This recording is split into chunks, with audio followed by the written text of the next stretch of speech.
So hey, what's up everybody, welcome back beautiful people. So we are just back with another reaction video, and today we are just going to watch this why Starbucks fails in Australia.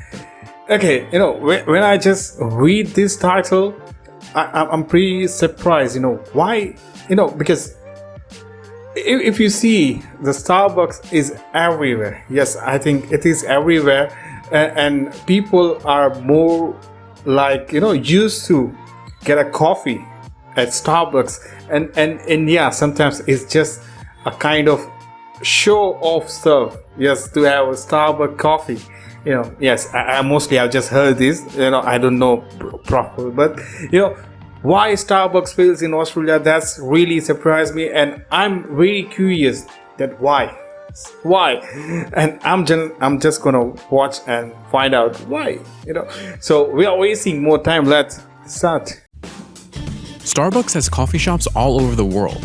There are more than 28,000 locations in 76 markets, from Shanghai to Guantanamo Bay. And in China, a new Starbucks location opens up every 15 hours. But there is one continent that seems uninterested in the hype over the Seattle-based coffee chain. And that continent is Australia. It's proven to be one of the toughest markets in the world to break into. So tough, in fact, that Starbucks closed more than 2/3 of its stores on the continent back in 2008. So what went so wrong with Starbucks in Australia? To answer that, let's go back to July of 2000, when Starbucks opened its first Australian shop in Sydney. From there, it expanded fast. By 2008, Starbucks had 87 stores across the continent. I think one of the problems for Starbucks, and it's true for a lot of businesses that have been successful in one country, is that they thought that their business model could just roll out to a different environment and there was no need for them to adjust. But that was the problem. It tried to grow the empire too fast. Starbucks rapidly opened up multiple locations instead of slowly integrating them into the Australian market. When they launched too rapidly and didn't give the Australian consumer an opportunity to really develop an appetite for the Starbucks brand. They also moved into regional areas, into outer suburbs of major cities. And so for the Australian consumer, it was almost like it was too available for them. And so there wasn't this point of difference, this want, this need for Starbucks, and it wasn't an organic growth, which is what we very much saw in the US. In its first 7 years in Australia, Starbucks accumulated $105 million in losses. By 2007, Starbucks Australia was hanging on by a thread, taking big loans from the US totaling up to $54 million. And in 2008, Starbucks announced it was shutting down 61 stores. But of course, 2008 was a difficult time for businesses due to the financial crisis. Along with the Australia closures, Starbucks also closed 600 underperforming American stores. But even still, such a retreat in Australia was embarrassing for the brand. When you're shutting down 75 stores, for the Australian consumer, when they did leave the market, or at least a large number of their stores were shut down, they didn't really care. It's partly because Australians are spoiled for choice when it comes to coffee. Australia's coffee market is one of the biggest in the world. The industry is expected to hit more than $6 billion in total revenue in 2018. They've been immersed in nuances of cafe culture since the mid-1900s, when Italian and Greek immigrants began traveling to the country. The immigrants introduced Australians to espresso. By the 1980s, Australians were fully engulfed in cafe culture. They've also grown accustomed to specialty menu items, like a flat white or an Australian macchiato.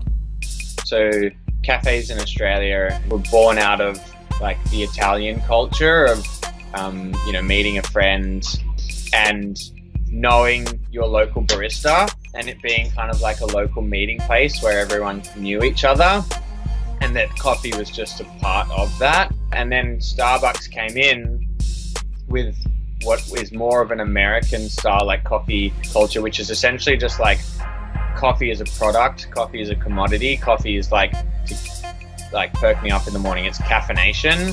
Starbucks had a basic menu and offered more sugary drinks, which most Australians didn't like. In Australia, where local tastes are different, so we don't really want a coffee that's hundreds of ounces with lots of sugar in it. We want something a bit more sophisticated. Plus, Starbucks charged more than local cafes. So Australians instead opted to pay less for coffee they liked from a local barista they trusted. And so when you come in with this big hey, we're going to open all these cafes and they're all going to be to-go focused, it just was the complete wrong market for what the Australian was used to. But there's one American coffee company that's thriving in Australia. Founded in Chicago and now based in Australia, Gloria Jean's got the traction in Australia that Starbucks couldn't. Gloria Jean's has more than 400 Australian locations and serves more than 35 million consumers in Australia each year. So what is Gloria Jean's doing in Australia that Starbucks isn't? Well, the company attributes its success to two Australians who franchised the business in their home country. Shops started to show up in Australia in 1996. Fast forward to today, the company has a presence in every Australian state. The reason? Its menu.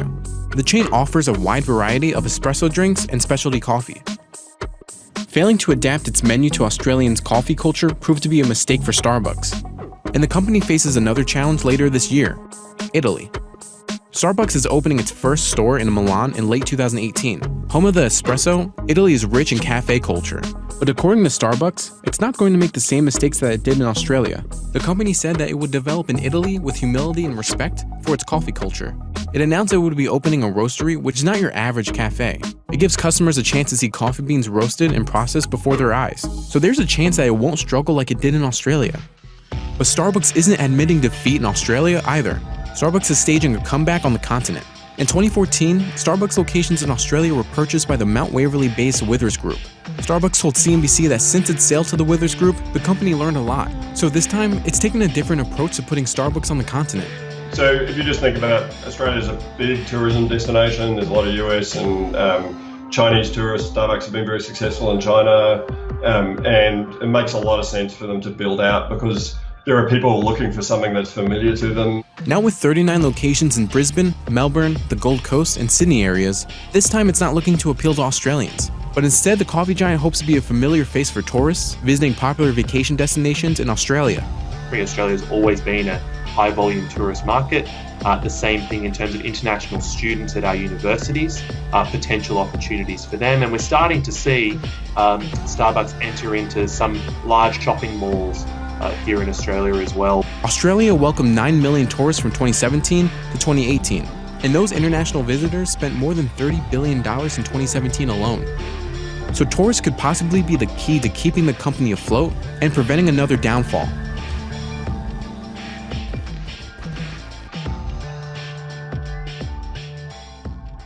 I think that's the end of this Hey there, video. thanks for checking out Okay. CNBC on YouTube. Be sure to subscribe to stay You know, up to date on all there the are latest many news. reasons behind it. Not only one reason, but 2008. You know, there was a recession, and some internal. Yes, that's there are many cafes and all this. There's especially the Gloria. Maybe that's also a reason because they're providing a variety of the flavors. Yes, I guess so.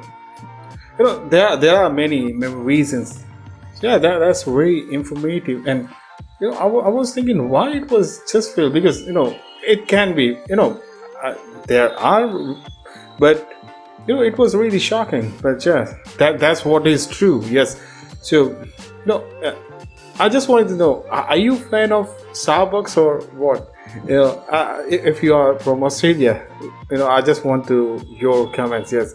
So are you fond of Starbucks?